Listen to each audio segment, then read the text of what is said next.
Okay, namaste. Thank you for being back here at the most sleepiest hour of the day. This is my siesta time also usually, so I'm doubly thankful to those of you who are here. If you had looked at the poster, this session was titled Indian History vis-a-vis World History. But we've established now in session 1 that when we talk about history in a more meaningful sense, then actually we have to talk about a civilization's first person experience. So therefore, in reality now in session 2, what we want to do is exactly what's here, intercomparative civilizations. We want to now look at Indian civilization, civilizational experience in the context of other civilizations as well. And more fundamentally, we want to look at civilization as a unit of study. That if we are to study this phenomena called civilization, how does it arise, why does it arise, what are its constituents? And we established that as civilization, as consciousness is to the individual, civilization is to the collective. So we established that there is a fundamentally first person and subjective nature to civilization. If this is true, then it is true for other civilizations as well. Then whether good or bad, there are some unique characteristics of each civilization. There is a kind of consciousness or a soul of each civilization. And they are all together part of what we may call the human tapestry.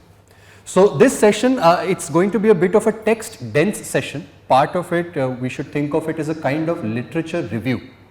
That what have been some of the leading thoughts and thinkers on civilization and how have they understood and studied civilization.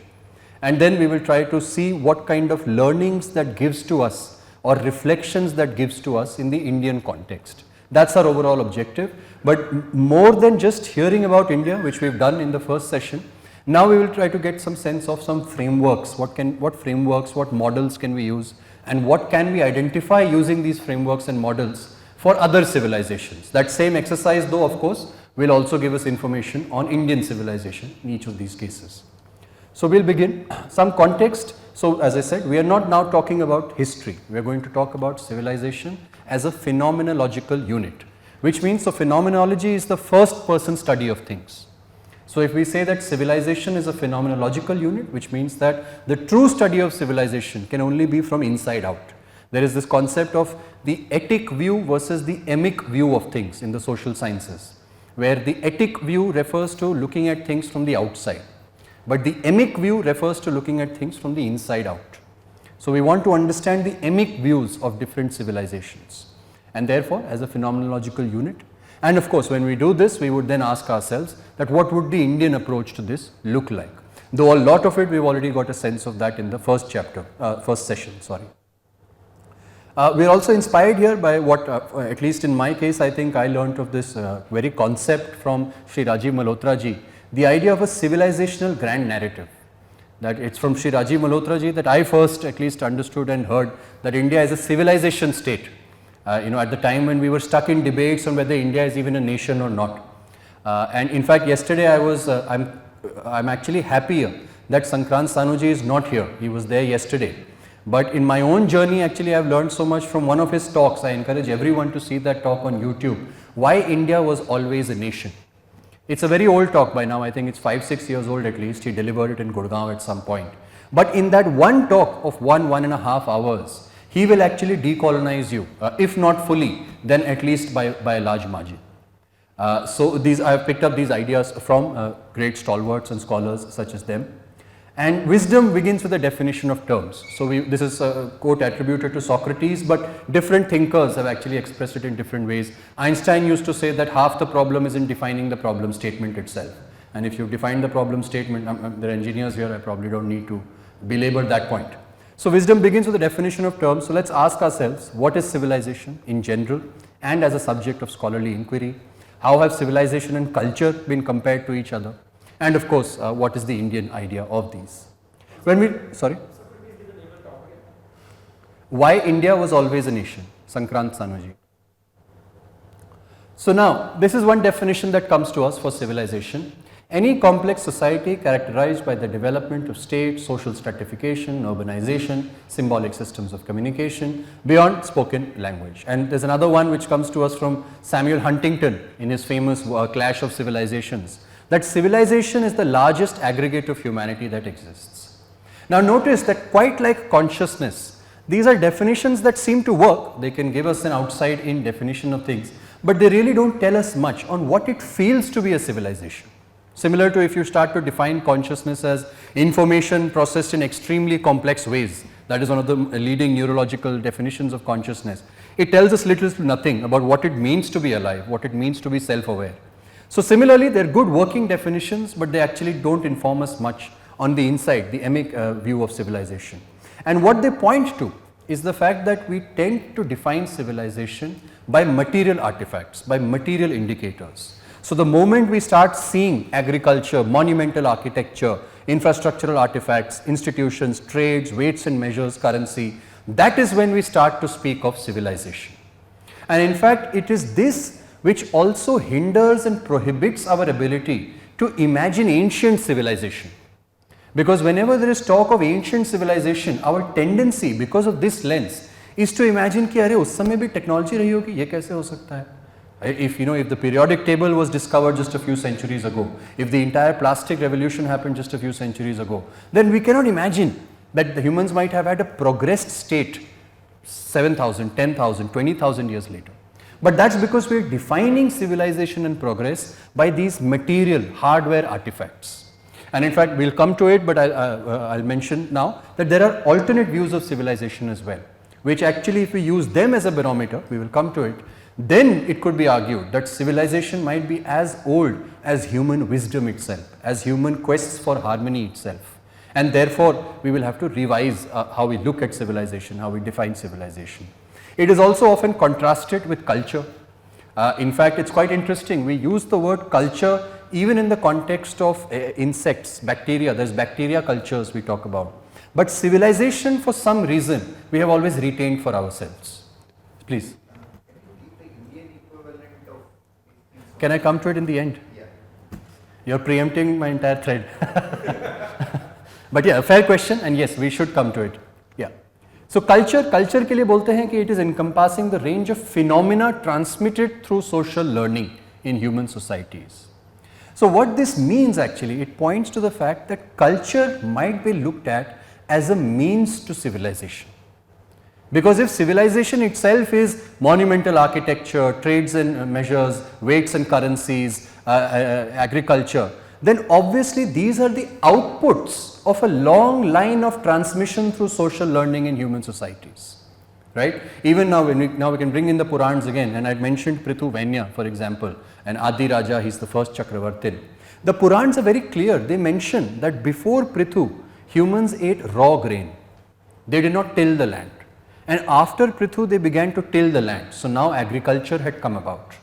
So okay, we can look at that agriculture and say that okay, now a civilizational state has arisen.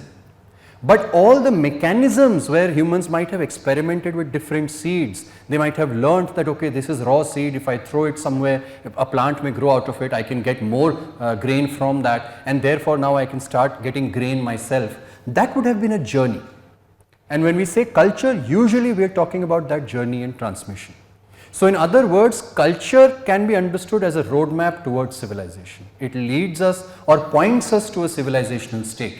But yes, we will come to see many cultures do not progress to that level, some cultures do, and there are different models for this. Of course, the various artifacts of this, art, music, dance, ritual, religion, technologies. I think if I'm not mistaken, as of right now, the oldest cave paintings in the world are some 60,000 years old. And they are cave paintings, so they definitely evidence art. They are paintings of humans hunting animals, humans engaged in some kind of ritual dance, so they already evidence culture. And so we talked about how civilization has been in the Holocene era, the last 10,000 years broadly, and more tightly actually in the last 7,000, 5,000 years. But culture clearly has been much longer, because we find it in cave paintings already 40,000, 60,000 years ago. And once again, when we come to it, the Purans actually attest to this entire trajectory. They have very remarkable macro-historic memory of humanity right from the stage when human beings first moved out to the forests. We'll come to that. Now, this is one quote I put of Sri Aurobindo here, and Sri Aurobindo of course can inform us a lot on the matter of civilization, Indian civilization. The human mind in its progress, he says, marches knowledge to knowledge, renews and enlarges previous knowledge, often obscured or overlaid, and seizes on old imperfect clues and is led by them to new discoveries. So this tells us a lot about what really perpetuates civilization or cultural continuity. It is underpinned by human beings constantly building on past knowledge. When we look at the modern Western technological or even epistemological trajectory, it is almost based upon each generation rejecting, refuting the previous generation's learnings and bringing upon a kind of revolution. It's in very direct contrast to the kind of attributions we find in Indian civilization, where, as I already mentioned, Chanakya's example, where he himself says that he is in a long line of political thinkers beginning from Brihaspati and Shukracharya. Ved Vyas himself was the 28th Vyas. The very first sukt of the Rig Ved, it begins with Agni Midhe Purohitam Yajnasya Devam Ritwijam Hotaram Ratnadhatamam, which is an invocation to Agni. And it is exalting Agni as the Hotar, the Ratna, the greatest amongst the Ratnas. The very second line, it goes on to say, and all of these prayers, all of these invocations are being done by Rishibhi Purvebhi Nutaner Ut. The Rishis Purvebhi, old as well, Nutaner Ut, and the new as well. So the Rig Ved is also opening and telling us that we ourselves are singing songs and prayers and invoking Devatas in the ways of the older Rishis, the ones before us. And we take the Rig Ved as a praman. So the Rig Ved is also evidencing to us that it is actually part of an existing cultural or civilizational continuity. Even at a later stage, there is another mantra in the Rig Ved where it is said that these songs are being sung Naviyo Uvachi, in a newer speech, which indicates to us that perhaps the knowledge crystallized in the Rig Ved was already being transmitted, maybe in a different syntax. And the Rig Vedic syntax is just a newer speech of that older knowledge. So that is what Sri Aurobindo is talking about, and of course it is no surprise that he is the one who also revealed to us the secret of the Ved at the layers and at the levels of penetration that he did, such that actually it can become alive to us in all of its knowledge, all of its wisdom today through study of his works. So that's a very important point, and it throws some good information on what culture and civilization is, how are they entrenched. So now what does India mean by civilization? If we've understood some broad terms like this, when India speaks of civilization, some terms come very important. These are terms of identity. So we are familiar with terms like Dharma and Bharat. Dharma, of course, is the body of knowledge, wisdom, tradition that exists in India, and Bharat is where it exists, right? They come from these words Dhrit and Bhrit, which themselves come from the dhatus Dhri and Bhri. But what do they mean? Of course, when you look at it, Dhrit, it means held, borne, supported, preserved. And it is by the laws of Sanskrit, it's Dhri with an affix of man that becomes Dharman. And so Dharma is that which has been held, which has been supported, which has been preserved all this while. This is why we also think of Dharma as order, as law, as the norm. So one aspect of Indian civilization is there is something that has been handed down to us, age upon age, generation after generation. And then when we look at what Bhrit means, it means nourished, borne forward, handed down. That's why we have words like Bharan, to do the nourishment of something, the fulfillment of something. So Bharat, actually, of course it comes from the word Bharat. There is a whole historiography to it which we can also get to. But from the meanings of the word, Bharat is he who holds the fire, he who brings it forward. And Bharat is what is produced as a result of this bearing. So actually in two of these core words of Indian identity, we get both the necessary elements of civilization. Element number one, it has to take something from the past generations, preserve it, and number two, it has to then push it down the line, bear it down the line to the next generations. That is exactly the journey that Sri Aurobindo was talking about.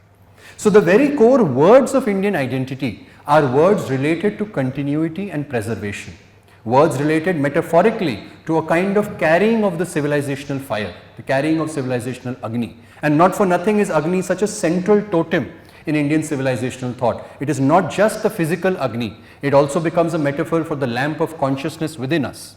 So just like the physical Agni rises from Prithvi and its flames go on to meet the sky above, Dyos, and therefore Agni is called the great connector, Rodasi, or the cognate word for which is rod. So it connects earth to the sky. And similarly, the lamp of consciousness within us can elevate us from our physical bodies and connect us to the transcendent. We have many words for the transcendent, Purush, Prakriti, Shakti, Brahman, what have you. And that is in fact the science of yoga or union.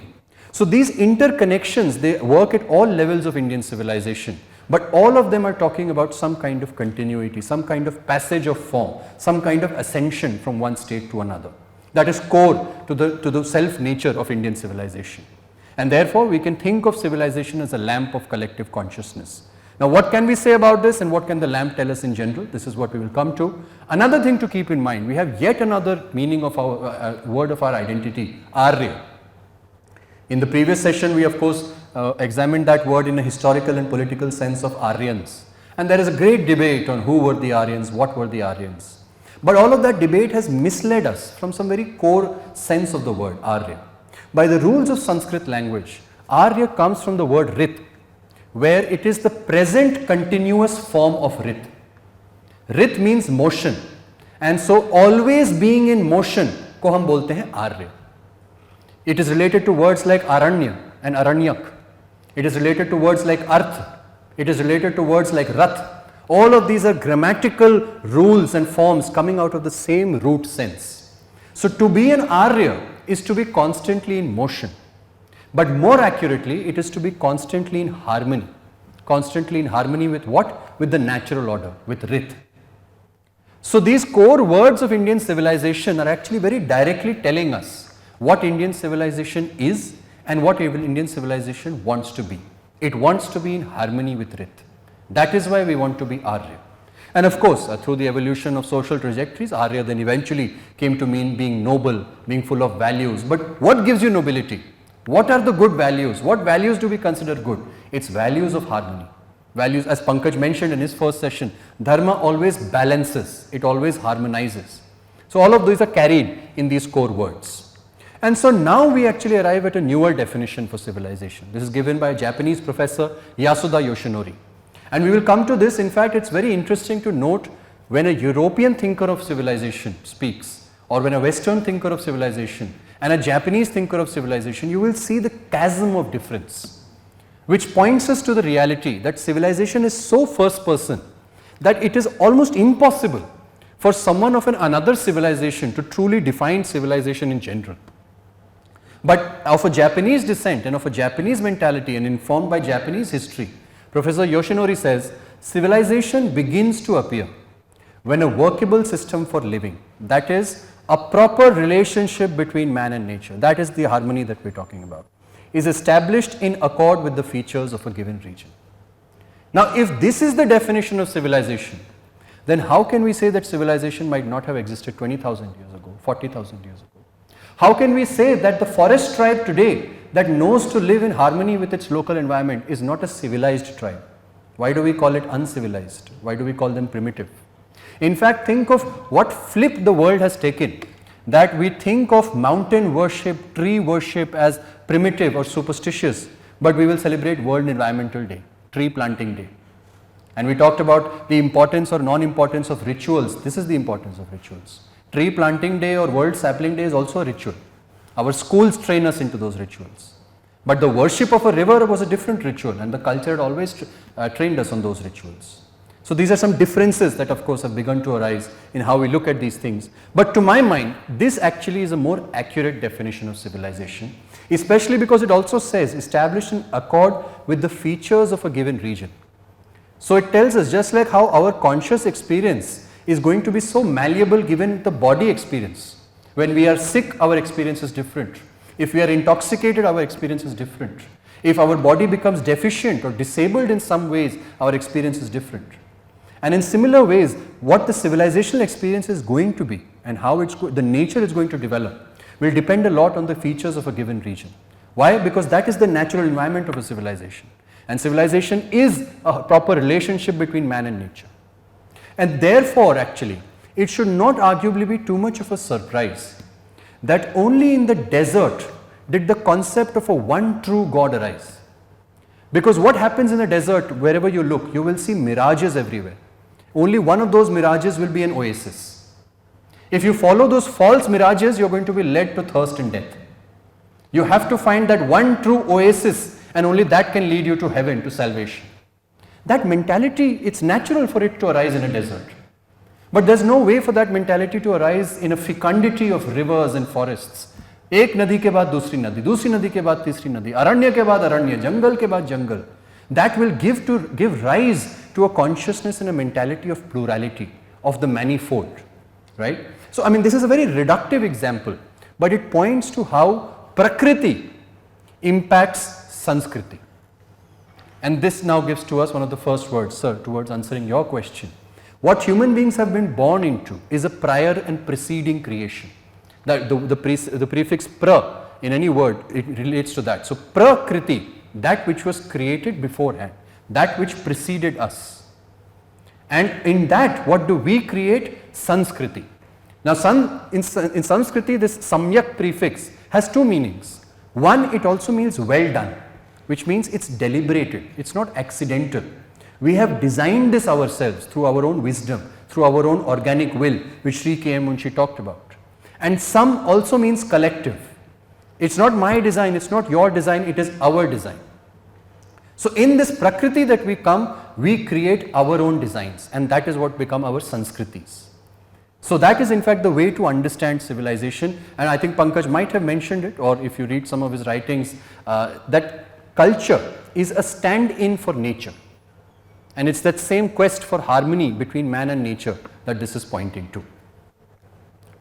So, now let us go through some key works, and this is where we will get a bit dense, because we want to understand what have been so far the leading frameworks or paradigms for how the world has understood civilizations. Long before we have ourselves arisen to the notice of being a civilization state and to the ideas of civilizational grand narrative, Western anthropologists, Japanese scholars have already written tomes on the nature of civilization and done studies on this civilization, that civilization, how do civilizations rise, how do they fall. So, let us look at some of those, where one of the most primary ones, it's often quoted and he's often brought up as a great thinker. He was, of course, Arnold Toynbee, a British historian, and he has a tome, it's called A Study of History.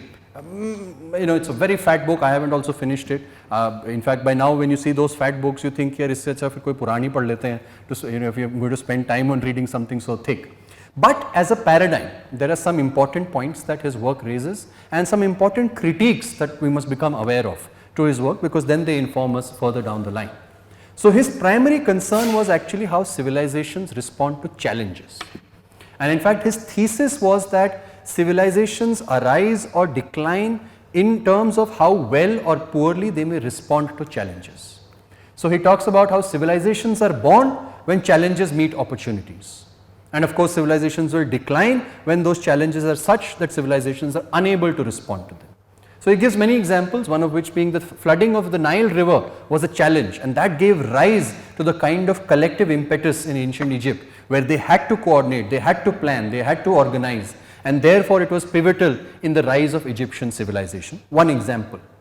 Now, he also talks about that it is underpinned by the rise of visionary leaders, creative minorities, because they are the ones who bring those innovations that can face the challenges that people and groups of people face. So, for example, he talks about the example of Moses for Israel, and you can think of many examples for many civilizations. Now, this is primarily an evolutionary organism paradigm of civilizations, because it is trying to understand civilizations quite like how organisms are constantly in a battle of wits with their environment. The environment is constantly changing, they have to constantly adapt to this environment. Those organisms that adapt well are organisms that get to live on. Those that do not adapt well, they are the ones that go extinct. In a similar analogous fashion, there is a whole environment in which civilizations are coming about, and there is a competition going on between them. And civilizations that are able to respond to changes and challenges well, they are the ones who perpetuate into the future. So, it's an evolutionary paradigm of civilization, and he says that civilizations die from suicide rather than murder, which means to say that he attributes the decline of civilizations wholly and solely to a civilization's own abilities and inabilities, right. Now, this is very important, and in fact, look at the third word in the first line there, British. Now, you have to understand that of course, a man of the British mind has to argue this, because it's a civilization that has gone around colonizing all other civilizations. So, there will be a lot of cognitive dissonance. This is not a critique of the man, I am not trying to say he was biased, we are trying to say that he was a product of his civilization as well. And so, how can a civilization that has gone around conquering, decimating other civilizations except that yes, civilizations die because there are actually aggressor civilizations, there are actually villain civilizations. And therefore, or maybe partly, one of the reasons or one of the reconciliations he does, which all of Western civilization had to do in fact, so as to prevent their own cognitive dissonance, was to argue that, well, it's a survival of the fittest kind of environment. Just like nature doesn't kill an organism, nature doesn't cause organisms to go extinct. Organisms, through their own ability or inability, they either go extinct or they survive. It's a survival of the fittest scenario. And that is what he kind of ported onto the context of civilizations. So he talks about 21 major civilizations. A very grand study, and you can see the list over here, Egyptian, Andean, I won't read them out, you can see all of these. And he draws some differences, for example, between Persian and Arabian, between Turanian and Far Eastern, between Babylonian and Turanian. Turanian is kind of like between Iran and Babylon. Toynbee is Christian, there is an Orthodox Christian is different, and there is also Western civilization, so lots of different. And for each of them, he did a detailed study into what are the unique features, what are some commonalities, how did each rise, how did each fall, and we will look at some of the primary ones. So for example, and keep in mind this evolutionary paradigm that he is using as a lens in order to understand civilization as a unit of study. So he talks about the Egyptian civilization, that it had a desert environment which it was facing challenges from. Now this itself, mind you, we will come to the critiques of this later, but you will see across this that he was so much of a product of his times and the knowledge in his times. So for example, we know now that northern Africa, including Egypt, was not always a desert environment. In fact, the desertification of North Africa is pretty much in the past 5 to 7,000 years. Prior to that, once the Holocene had onset, 9,000, 7,000 BCE, 6,000 BC, it was a lush green area, northern Africa. And over time it has desertified. So even this first premise might actually be false, and therefore it lays bare some of the other assumptions as well. But it flourished through a central authority around the Nile, and it declined possibly due to social rigidity, external pressures. Again, here also there are inherent biases that come in. External pressures are what? Those external pressures were actually the aggressions of the Greek civilization, which once it came into its own skin, it stopped looking at the Egyptians as an elder civilization and started looking at them as an object of conquest. Most famously with Alexander, in whose time this ancient library of Alexandria was destroyed and burnt. And it's considered to be a huge loss for humanity because it might have contained lots of old world manuscripts, etc. So it was their Nalanda and Takshashila moment, so to speak. Right? But again, you can see some of the biases that creep in. He talks about the Andean one, which is in Chile, in southern America, isolated by mountains and deserts. They developed terrace agriculture, but fell to the Spanish conquest. So now again, you can see he is unable to realize some of his own discrepancies, right? Civilizations die by murder, but not suicide. But the Andean civilization possibly fell to the Spanish conquest. So was it murder, was it suicide? It's not clear yet. Sumerian, I'll not read out each of these, I'm just putting them here as instances of how he did this study for various civilizations. I'm just spending some time so that you may read the basics of it. The Mayan and the Yucatec, it was in the central and southern America, the Aztecs, the Mayans, etc. And then of course India, he talks about the geographical diversity of India leading to varied challenges, patterns of integration and fragmentation, but he did capture one thing well. He said that it remained resilient due to its spiritual foundation. कुछ बात है ऐसी कि हस्ती मिटती नहीं हमारी. वो क्या बात है? Even the ones who say this are half the time hesitant to actually answer it out completely. That what is this thing that preserves India's foundation? But yes, Toynbee was actually a fair enough scholar to have intuited that it was India's spiritual foundation that were part of the reason. And we'll come to it because that has an effect on how civilizations go through declines and how civilizations respond to challenges that are posing existential threats to them.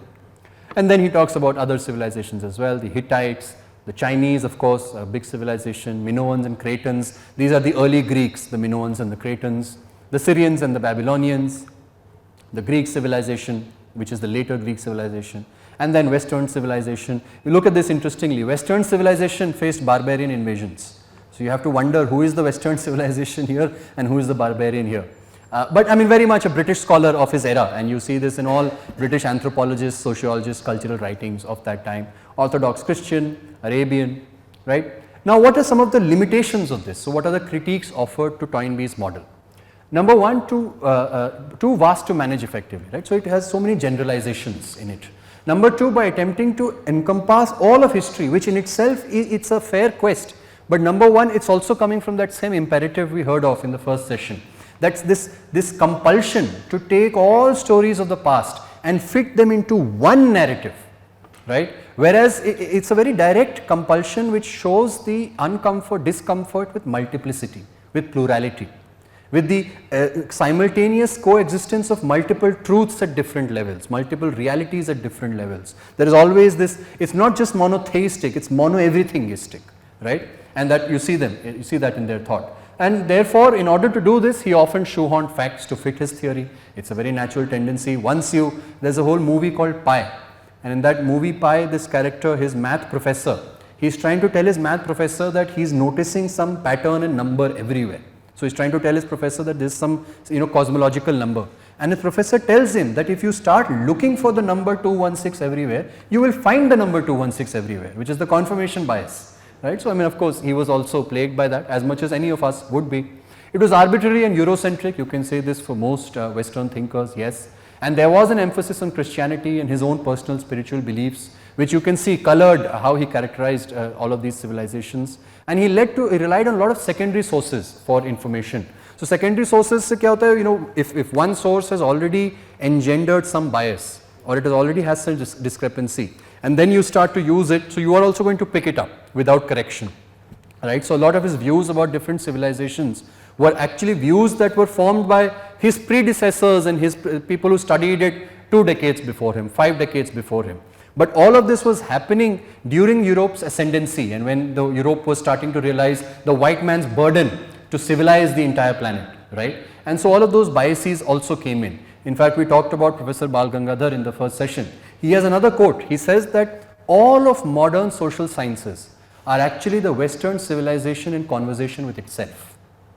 So the point that we are raising about civilization and history is actually true for social sciences, for anthropology, for humanities. So Professor Bal Gangadhar says that we are yet to see what a Chinese anthropology may look like, what an Indian anthropology may look like, because all of these social sciences are actually one lens, and it's a Western civilization in conversation with itself. We see this also in the case of, at the risk of digressing here, but even in the case of Aryan invasion theory and all, there are so many languages families in the world.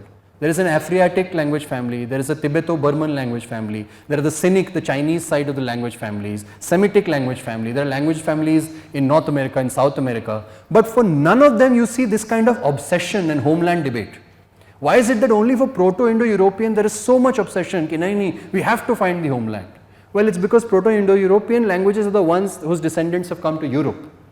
So actually the search for the Proto-Indo-European homeland is essentially the white man's search for his own origins, and it's nothing more than that. So it may be important to him, but it doesn't really have to bother the rest of the world as much as we let it bother us, right? So that's pointing to that kind of bias. But yes, some things where we should give credit. Number one, it is a good case study for the examination of civilization as a phenomenological unit.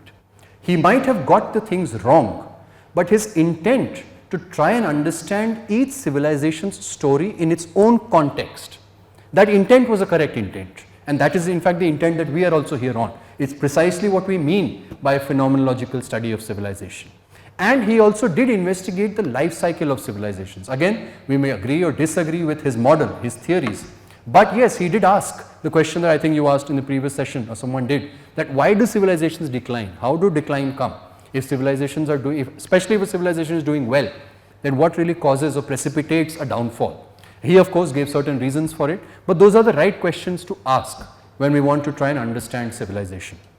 So that's about Toynbee, and now we can contrast this idea with a bit of how Indian civilization also works and looks. So I put these words here, Dhamsan, Avadhamsan and the potter's wheel. We talked about how dharma comes from the root dhri. Now what does the root dhri mean? The root dhri, Sri Pandey tells us, means avadhamsan. Dhamsan is disintegration. It is, if you imagine, if you put a blob of clay on a potter's wheel and you put this wheel into rotation. Now if you don't keep your hand there, because of centrifugal force, the clay will splatter outwards, right? This is dhamsan, disintegration. It's entropy, and it's an inevitability in fact. What does the potter do? The potter gently keeps his or her hand there. and now ensures that the clay instead is not succumbing to this centrifugal force and in fact takes a shape. More so, it takes the shape of a vessel. Today in the modern material world, we take bottles and vessels for granted, but actually when that technology was invented, spend some time to think about how pivotal that technology was. Finally, you could actually go to the pond, fill something up with water and return for a day's stock of water. Can you imagine the labor benefits, the time benefits that it first gave, right? So it was a very profound concept to be able to create something that now can hold things, can bear things. Bharan, Poshan, Dharana, all of it comes from there, right? So origin and annihilation occur in all ages. The wise ones are not deluded in this respect. This is from the Purans. But the reality is that actually there have to be some mechanisms to ensure that we do not give complete way to entropy. So this act of putting the potter's hand is actually staving off of disintegration, and that is literally what is meant by avadhamsan, which is the meaning of the root dhri. So dharma, which is deriving from dhri, is the potter's hand upon the wheel. It is that preservation effect or preservation force that ensures that decline, entropy do not completely break things apart. There is not a complete disintegration. Rise and fall will happen, but not a full end, not a full decline, right? So that's what's being talked about here. And in fact, there is also a phonetic coincidence, you may call it, but a potter in Sanskrit is called a bharat. Not bharat, but bharat. But it does have that phonetic relationship to the same word. So even in the Indian civilization's consciousness, there is a sense of waxing and waning. There is a sense that left to its own, things may scatter, things may disintegrate, there may be dhvamsan. And there is a realization that there needs to be a consciousness, there needs to be an imperative for staving off disintegration. And the very word for staving off disintegration is avadhamsan, which is the meaning of dhri, which gives to us the word dharma. So once again, even in Indian civilization, that same word that gives to us so many senses of our identity also informs us on how Indian civilization was understanding the rise and fall of time and the decline of civilizations. In fact, this statement, it comes in the Purans when within the Puranic frame, there is someone who's telling the story, and the listener of the story asks that you have told us so many stories about the 7th Manvantar, you have told us so many stories about the 1st Manvantar, but what about the 2nd, 3rd, 4th, 5th, 6th Manvantar? And that is when the storyteller says that, yeah, the same things more or less happen in each Manvantar, the same patterns of history are repeated. So origin and annihilation occur in all ages. The wise ones are not deluded in this respect, right? That's what's being reflected over there. Then we come to another one. He came in a bit of a later time, Oswald Spengler, a very good civilizational thinker, and of course he was primarily concerned with the decline of the West. He talked about how every culture passes through the age phases of the individual man, which means to say that just like human beings have a stage of infancy, have a stage of adolescence, have an advanced adult stage, and then pass on to middle age and old age and finally death. Similarly, civilizations also pass through these phases, and we can identify these phases. So he said civilizations have distinct life cycles. They are born, mature, eventually decline. And culture, according to him, was the earlier vibrant phase in the life of a societal group. So as per his definitions, it is the adolescent and teenage phase of a civilization that actually you call culture. And very surprisingly, he said that, of course, during that stage, he also said that there is a strong connection to the land, to traditions, spiritual values. There is a sense of shared purpose, destiny, etc. And there is a period of growth where creative energies are harnessed and so on. But very interestingly, he said that civilization is the later state. So we in general think of civilization as the matured, advanced, established state of human groups. But according to Spengler, society now becomes more urbanized, but initial spiritual values and traditions start to erode. So in that sense, civilization already reflects that we have passed the peak and we are now on the slope or curve of decline, very interestingly, right. So now focus begins to shift to materialistic pursuits, political power struggles, reliance on bureaucracies. Now are we able to intuit some similar parallels between the Indian timekeeping as well? In Indian timekeeping, at the beginning of time, the bull of dharma was on all four legs. And in fact, by our current era, it is now tottering and stumbling on a single leg. So what we may think as the most advanced stage of life, we are now, great, we are about to go to Mars, we have projectors, I can change this slide with a button over here, etc.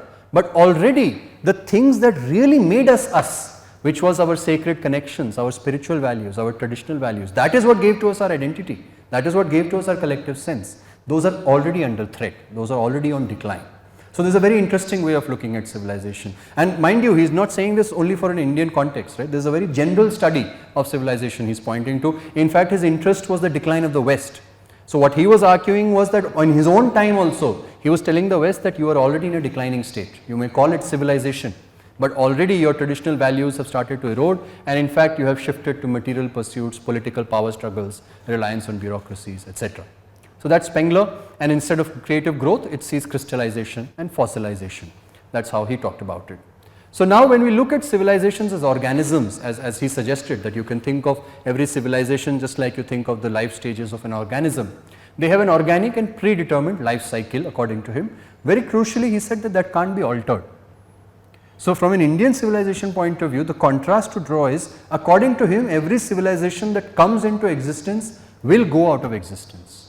Because just like every organism that is born will die, similarly every civilization will eventually reach a death stage. And of course, civilizations such as India and China may today raise their hand and say, ki bhai sir, hum to abhi bhi yahan hain. But this was his thesis nonetheless. He also talked about a seasonality to it. So, he gave another metaphor. He said that there is an initial spring season, which is the early culture phase of a civilization, period of growth, awakening. Then there comes the summer, now it's it's a zenith. So, according to him, the zenith is a peak culture phase. And once we are past that into the autumn, we are actually already now on the downslope. There is a transition from culture to civilization, but there is a shift from creative energies to critical and reflective ones. And then the winter, where there is a decline leading to eventual dissolution. This is how Spengler looked at it. Now, he also talked about the Western civilization and he called it the Faustian culture. Now, how Spengler did it is for all major civilizations. He talked about the soul of each of these civilizations, that how can we characterize this civilization's soul, and number two, what are some other characteristics that we can draw for it. So, for Western civilization, he called it a Faustian culture. He said that the soul relies on infinite space, which means there is a relentless drive for exploration, for expansion, for progress. That is how he characterized Western civilization. And this word Faustian, it's actually derived from the character Faust, it's a story, who makes a pact with the devil to gain knowledge and worldly pleasures. So, when he is saying Faustian culture to the Western civilization, what he is actually saying is that whatever we are defining, whatever the West is defining as progress, it involves a Faustian bargain, it involves a wager with the devil. Now, mind you, this is not unique to Western civilization. In fact, there is a very specific example of the Faustian bargain even in the Puranas. Wherever the Purans mention a list of domesticated animals, so they will list cow, sheep, horses, etc. Last in that list is always Manushya. So, the Purans are well aware that in this civilizational trajectory that we have gone upon, agriculture, domestication, etc., we have domesticated ourselves as well, and that reflects a Faustian bargain, because we were originally born wild and uninhibited and liberated, but we had to accept impositions and restrictions on our own self. In fact, when you tame animals, generally when you look at animals, compare their tamed and domesticated varieties to their wild varieties, the domesticated ones are usually smaller, less muscular, their teeth have become less sharper because their diets have changed. So, arguably that is exactly what has happened with humanity as well. We have tamed our own selves, and that wisdom is there in the Purans. Then there is the example of Apollonian culture, which is the Greco culture. He says their symbol or soul is the well-defined form. There is the idea of the Platonic ideal. So, Plato used to talk about it that for everything that exists, everything in the world is actually a reflection of its perfect form somewhere in abstract space. So, in his own words, all rabbits, for example, are just a reflection of the perfect form of a rabbit somewhere in abstract space, right? There are parallels of this with Indian thought as well, where all of Indian thought is also a tree branching out from the supreme consciousness. So, nothing new is being generated, actually it is all forms of the divine mind. But that is what is meant by the well-defined form being the soul of Greco civilization. That is what Spengler meant by it. Order, clarity, the defined outline of things. We know that yes, this has been the Greek preponderance. and ideals of balance, proportion, etc. I won't read each of these ones. Similarly, so he does this exercise again. Now we saw how Toynbee did this exercise. Spengler does this by trying to identify the core soul of every civilization and looking at some of the various movers of that civilization. So for the Magian culture, which is Arabian, early Islamic, the world is a cavern. Egyptian, there is a soul of the way, and then Indian culture. Now very nicely he's actually intuited it. The soul is the cosmic rhythm. What is our word for cosmic rhythm? It's Rit. That is exactly our word. And in fact Dharma, as we've looked at it, it's an endeavor to organize life and society in consonance with Rit, in consonance with the natural order. So this aspect of the Indian soul he was well able to understand, and it emphasizes cycles, reincarnation, eternal return, the perception of time as cyclical, universe events as an ever repeating rhythm. To him this is what characterized the soul of and the character of Indian civilization. What are some of the limitations of his model? How can we critique it? Well, number one, it's very deterministic, because he's saying that every culture is bound to follow a preordained life cycle and die.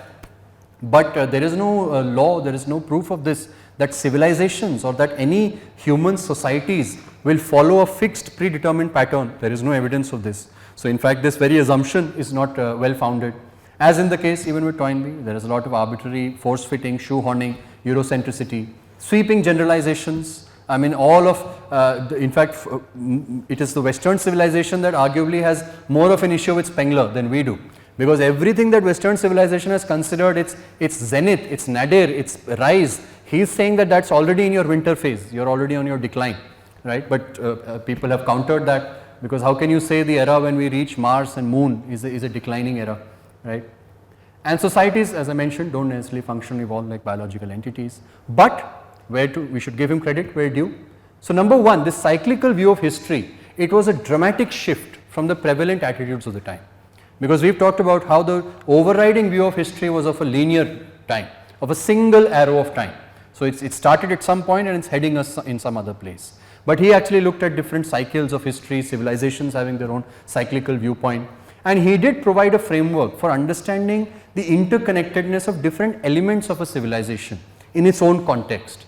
So the previous slides that we saw, he did try to make a genuine attempt at understanding each civilization within its own symbols, within its own artifacts. And we should give him credit that he did make some good intuitions, for example in the case of Indian civilization. So therefore we should be able to accept that perhaps he had some things right about other civilizations as well. And yes, this idea that each civilization has a unique soul or essence. So it's what we started session 1 with, that every civilization is a first person collective experience, just like how consciousness is a first person individual experience. So that's the same premise that he is also actually introducing, that every civilization has its own unique soul or essence.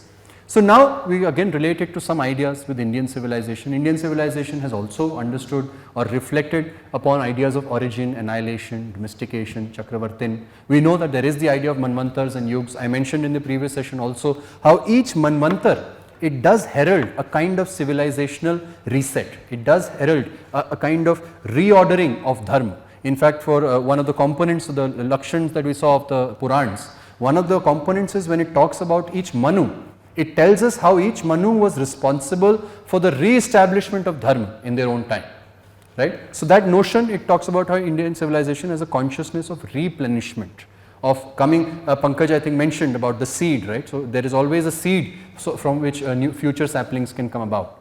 I mentioned this, the Puranic list of domesticated animals, it has human beings at the end, so there is an awareness of the bargains we have had to make in order to get upon this trajectory.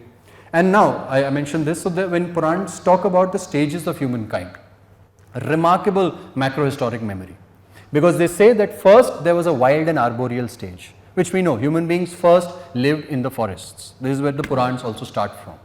Then they say there came a time when human beings began to step out to the plains, but when they did so, they were met with whole new kind of predators, which they were not prepared for, they were not ready for, and they had no response to. And so as a result of this, they had to retreat to the caves and the hidden valleys. This is the stage by which we start to see inhabitation even in India in caves such as Bhimbetka, for example. Across the world we see it. And at this stage they subsisted on wild grains and berries. The Purans tell us this. It is exactly what is found in the material record of humanity as well. Then at some point once they spread out back to the plains, having been armed now with spears, clubs, technologies with which to start to retaliate against the predators, that was the stage when they started to learn how to till the land and sow the seed as well. And so finally there emerged towns, villages, tilled grain. Now this is a very broad paint, but it's actually very correctly captures the milestones of human evolution towards a civilizational state where 5 is what we consider the civilizational state. So this memory is there in the Purans. And then there are instances. So for example, Prithu Venya, I have mentioned it before, but the Purans are very clear that before Prithu there were no cities, after him there were cities. Before Prithu there was no long distance trade, after him there was long distance trade. Before Prithu, humans did not know how to till the land or husband the animal, after him they did. In fact, his very story is that metaphor where he chases the earth in the form of a cow, the cow Kamdhenu, to everywhere, and he chases her till she relents and yields her milk to him, which being a metaphor for him having compelled the earth to share its bounty with us. Now this does not mean, we do not have to take this literally that yes, at some point in the past there was one gentleman by the literal name of Prithu Venya. That's not what it means. What it means is that there is a memory of the time when our civilization underwent these experiences.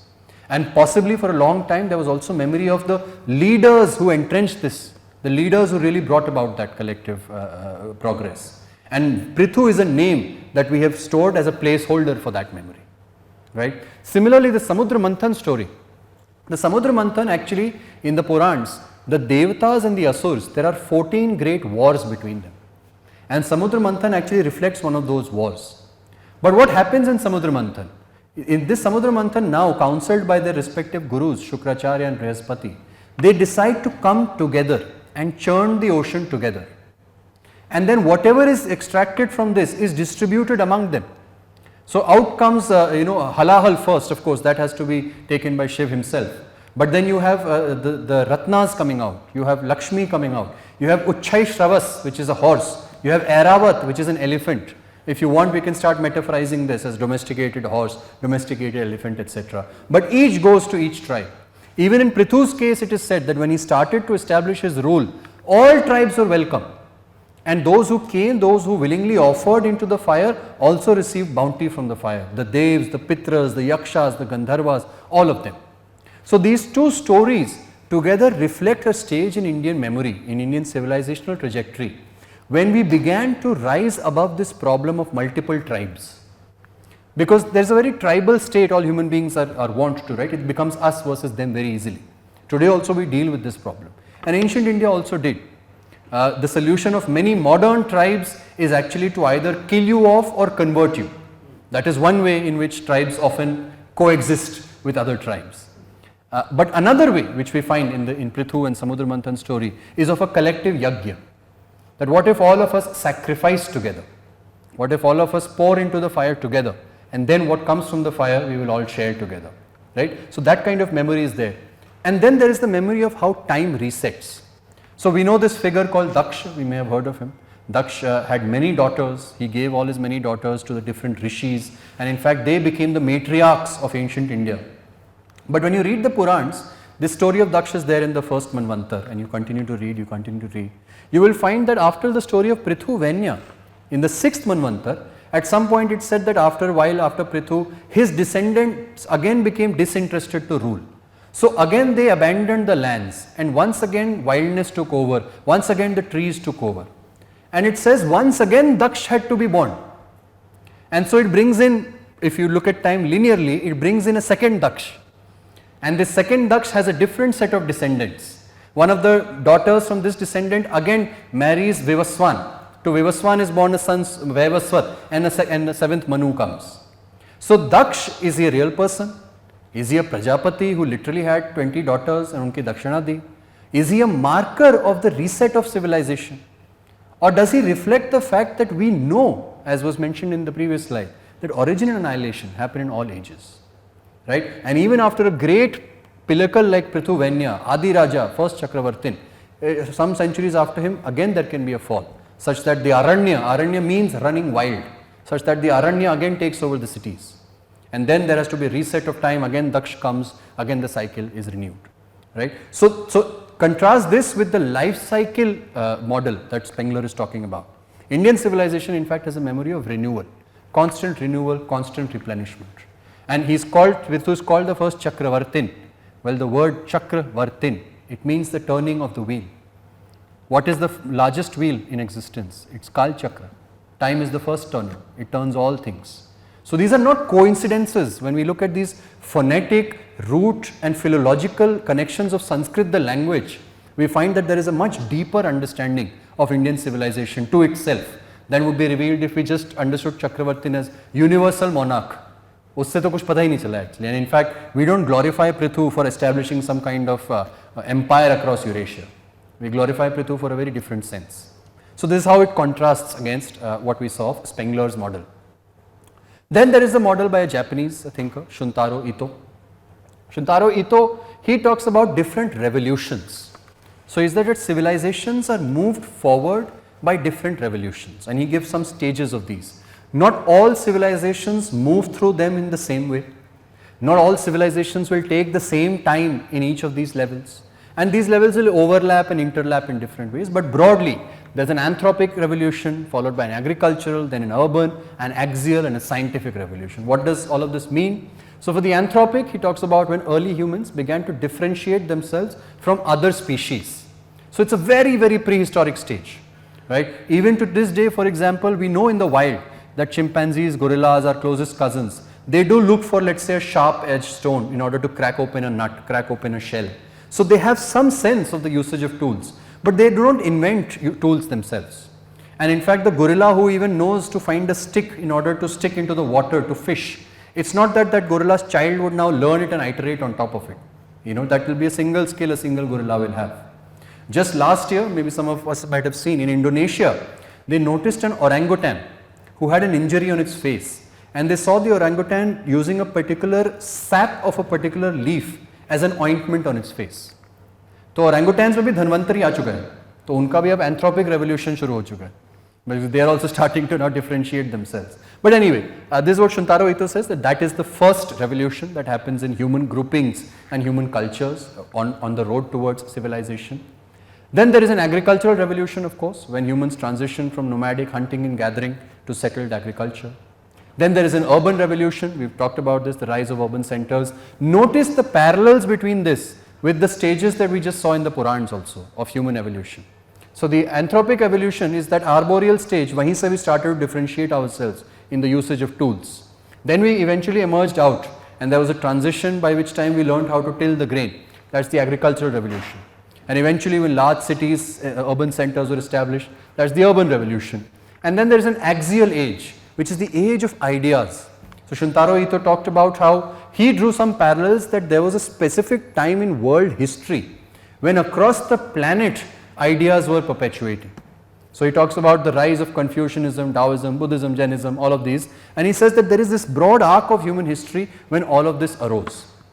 Now today, there are some evidences actually from other animals which point to a possibility in this.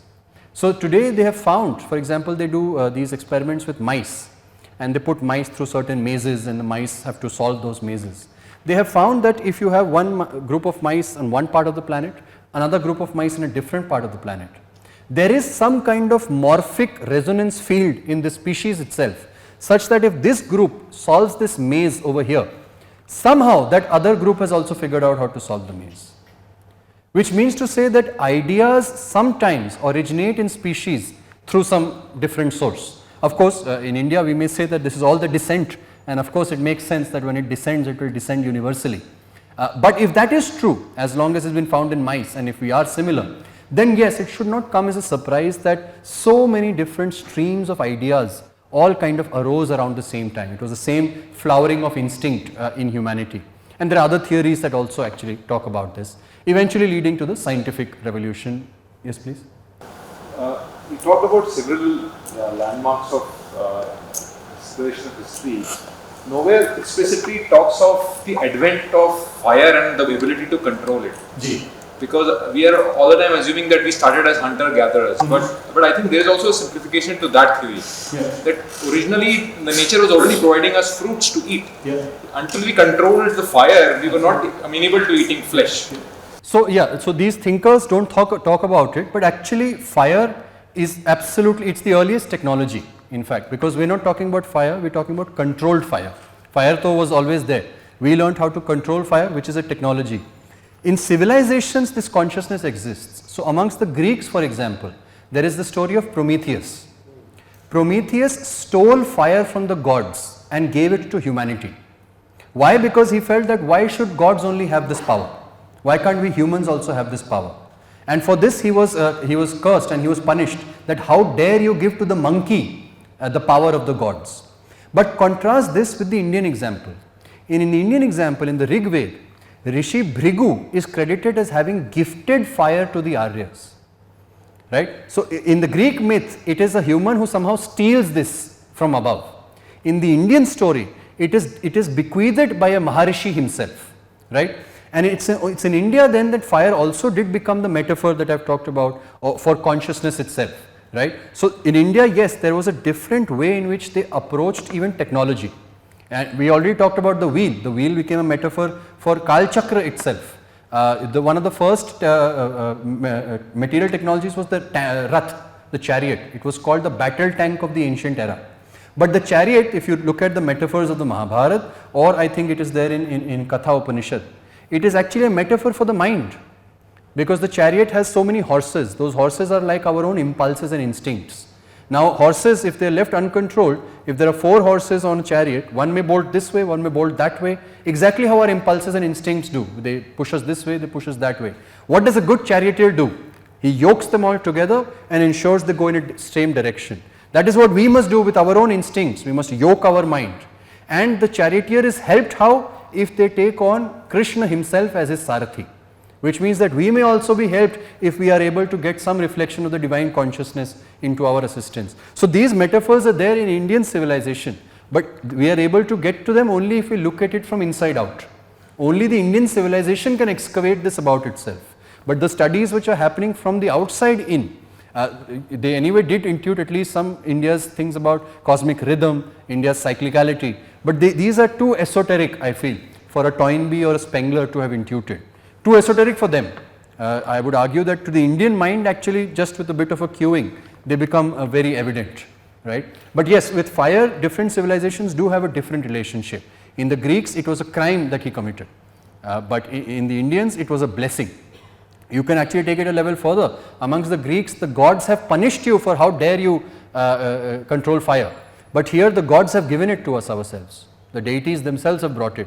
And at a deeper level, this may be a great commentary on human beings, how much they can flourish or should flourish without the assistance of deities, compared to how much they can if they are actually always in engagement with the sacred and with the divine.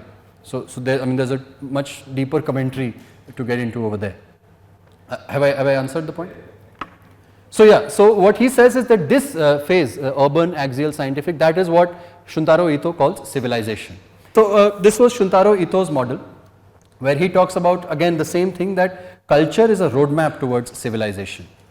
Now finally, when we move beyond all of this, so these were some examples we looked at, and actually so the next slides that I had put was now then examples of Indian thinkers. So we have Subhash Kakji, who talks about the idea of Bharat. I mentioned Rajiv Malhotra ji, who talks about the Indian civilizational grand narrative. And then there is Sri Aurobindo, who actually also talked about civilizations as organisms, in a sense, as consciousnesses. And he talked about different states and different souls of a civilization. So for example, Sri Aurobindo mentioned about the Germans, the German civilization. And he talked about how that's a civilization that has become overpowered by a kind of Asuric consciousness. So he drew parallels that the rise of German nationalism was essentially the appearance of an Asuric consciousness in the German civilization. So that was the kind of analysis that Sri Aurobindo gave. When we look at the works of Subhash Kakji, David Frawley ji, a framework that emerges is that civilizations are to be understood in the context of a few key things. Number one, what is the collective consciousness of a civilization? And I'll detail this. Number two, what are the lived experiences of every civilization? And number three, what are the intrinsic meanings of a civilization? So for example, when you look at the collective consciousness of Indian civilization, you will find that it is a consciousness permeated, number one, by a sense of the sacred and the divine.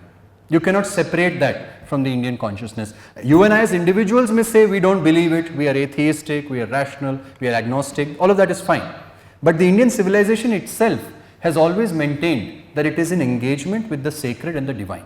So that is the first or primary element of its collective consciousness. Then these ideas are animated by practices and traditions of yoga, of yagna, of havan, of sacred geometry, of sacred geography. So these are the ways in which India begins to animate its collective consciousness. And so they translate into lived experiences. What are our lived experiences like? We have so many pujas, so many rituals. We have a sense of sacralizing the entire year, right? So we would have Akshay तृतीय होता है, फिर गणेश चतुर्थी भी होती है, नाग पंचमी भी होती है, फिर षष्ठी कुछ होती है, सप्तमी कुछ होती है, right? Every single day is sacralized in different parts of the country. The entire geography is sacralized. So these are what our lived experiences are made of. Tirth yatras, all events of life are given special milestones. So every moment of life, every milestone of life has a ritual attached to it. So this is how our lived experiences are informed. And then there is a sense of what are our intrinsic meanings. So our intrinsic meanings then boil down to, of course, our sense of the natural order. There is an idea of the transmigration of souls in the Indian civilization, in which it's unique in terms of modern civilizations. All modern civilizations work upon a single life metaphysics. In the Indian civilization, there is a multiple life metaphysics. This itself creates lots of differences. When you have a single life metaphysics, you have a sense of, okay, we began from here, we are going to end there. Without you realizing it, an accelerationism is seeped into your ideology, such that without you realizing it or with you realizing it, you are rushing towards the end. So in the Abrahamic religions, there is a single arrow of time, judgment day is coming. Whatever you may say about judgment day, and then there becomes a kind of doomerism is also entrenched.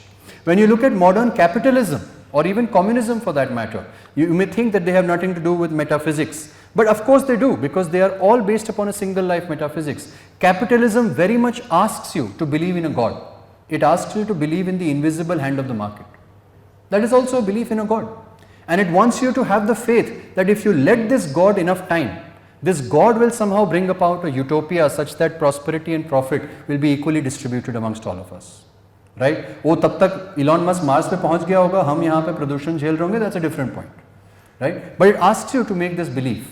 And as a result, what is technology doing? Techno-capitalism is now rushing us towards this imagined utopia. And so we have started to value disruptive innovation. We have started to value moving fast and breaking things. Similarly for communism also, they are all one life metaphysics. Indian civilization has a multiple life metaphysics. That is a core part of our intrinsic meaning. There is the whole metaphysics of karma, of the panch rin, the debts that we owe to different components of our environment and our reality. Those are the intrinsic meanings. And this framework of what are the collective consciousness, what is the lived experience, and what are the intrinsic meanings of a civilization, this actually gives to us a phenomenological framework to answer a lot of other questions that we've been asking about civilization. So for example, we ask what causes the decline of civilization. Civilization begins to decline when, number one, the lived experiences start to erode. When the lived experiences start to erode, we begin to lose a sense of our intrinsic meanings. Because we start to then ask, why should I do this ritual, why should I do that ritual, iska kya matlab hai, uska kya matlab hai, and we may even begin to find, superficial or cursory scientific rationalizations, कि हाँ ये ऐसे ही करना चाहिए क्योंकि actually copper का ये होता है तो वो बर्तन में थोड़ा copper होता है, all of that. But the deeper intrinsic meanings are lost. And once the lived experience changes, that causes an erosion of the connection from the deeper lived experiences, that is what degrades collective consciousness. So this is one framework to understand why civilizations begin to decline. In fact, this is also the framework of aggressor civilizations. So how does one civilization subvert, oppress or aggress upon another civilization? It directly attacks either its lived experiences, it starts to inhibit its practices, it starts to regulate its practices that no, this is a superstition, that's a primitive thing, this you shouldn't do, that you shouldn't do. And so everything a civilization was doing within its own network with a great consistency, it could be Bali Pratha, it could be whatever. Now it has to start to grapple with issues, okay, is this superstition, is this rational, is this even progressive? So a direct attack on the lived experiences is the phenomenology of aggressor civilizations. Once it does that, then of course it can also cause a loss of intrinsic meanings, it can start to erode intrinsic meanings, and this then causes the final loss of collective consciousness. So this framework, it's the phenomenological framework for civilization, where you understand each civilization through a collection of its intrinsic meanings, collective consciousness, lived experiences. In a sense, that is what Toynbee also tried to do. That framework comes to us later down the line, but that was the attempt of Toynbee, that was the attempt of Spengler, and they asked the same questions that we are asking. But this framework then tells us some direct ways in which it gives us a very easy way to understand how did the Spanish conquer South America, how did how did Columbus etc. conquer North America. Think of how they changed the lived experiences of the people there. In Northern America, there are still photos of this. Once they figured out that amongst the tribes of Northern America, the bison is a primary animal. It's a source of diet, it's a source of trade, it's a source of currency. There are photos of how they deliberately caused mass slaughter of the bison.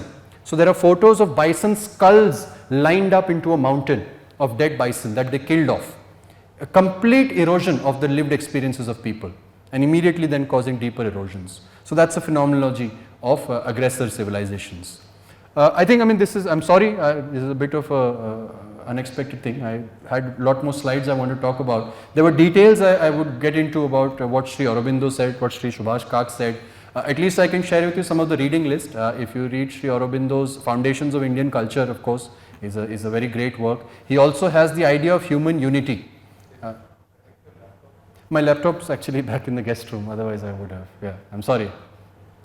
The idea of human unity, that's another of his works, which talks about the life cycles, etc. Subhash Kak sir has a book now, The Idea of Bharat. He has lots of papers. So a lot of his papers which he wrote from 1980s to the early 2000s, dealing with chronology, dealing with Indian sciences, dealing with the identity of India, even talks about how you can trace the influence of India in Baltic countries, in Slavic countries, in Russian cultures, very important works. And of course Sri Rajiv Malhotra's ji's Being Hindu is the first book that I would suggest, but there are lots of other works. Breaking India, etc. They're not at the civilization.